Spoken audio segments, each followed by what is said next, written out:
Welcome to Scrapple TV.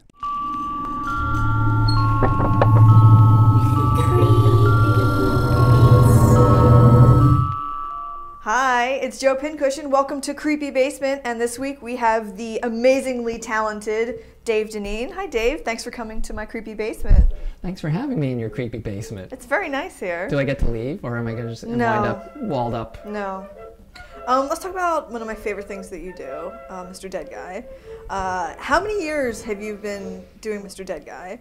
July of 2002 was the first, Mr. Dead Guy on stage thing. I got to kind of premiere it at the Peekaboo Review when they were still doing the regular shows at 5 Spot. Don't get up! Stay in bed! Don't have a worry in your head! Every day is Saturday when you're dead! Come on, everybody sing along! A little over 10 years. A little over 10 years, but it goes back further than that, where our friends and I were just doing these stupid little videos in this photo studio when I was still at UArts working as staff. Mr. Dead Guy was just kind of leftovers Halloween costumes and the original Baby Cheese, which was like a dead baby special effect. I always wanted to develop it into something other, and it just allows me to do the puppeteering stuff that I had been missing. It also satisfies the frustrated actor in me to an extent, so... You make dummies for other people. I do, yeah. Any creepy dummy requests? If they want a custom job, it's usually because they want something a little weird. What do you like more, making dummies or making special effects work? It's kind of the same. It's interesting. The building of the puppets, the special effects makeup, the prop building, they all pretty much are using the same skill set in terms of modeling and mold making and all that stuff. So, it's like, you got these foundational skills that can be applied to several different areas. So one of the first things that I remember seeing was Dead Milkman's Punk Rock Girl. When was that made? I want to say 1988. We went to a shopping mall and laughed at all the shoppers, and security guards trailed us to a record shop.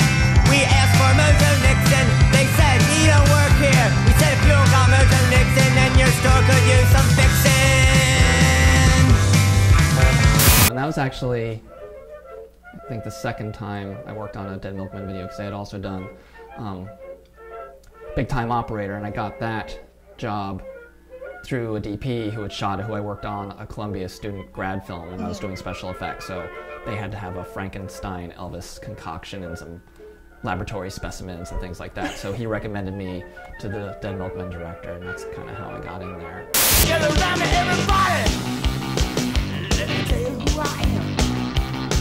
'Cause I'm a big time operator, and they call me High Sam. And then they brought you back for Punk Rock Girl. For Punk Rock Girl, which I also was the art director on too. So it was a big claim to fame for my students. So that and the Buddy Christ were like my big... Yeah, I was actually going to talk about Buddy Christ. The Buddy Christ.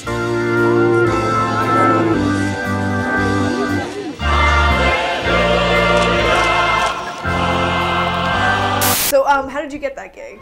My friend Ratface, he was Kevin Smith's production designer starting on Chasing Amy and worked on everything after that. And I guess their art department staff they were understaffed. Ratface is just like, go around to a Catholic store, find a statue, we'll pull off the arms and head, and we'll remodel that. I couldn't find anything appropriate, but I went into this indoor kind of flea market, and I found like this almost 5-foot statue who was just kind of doing that like pose.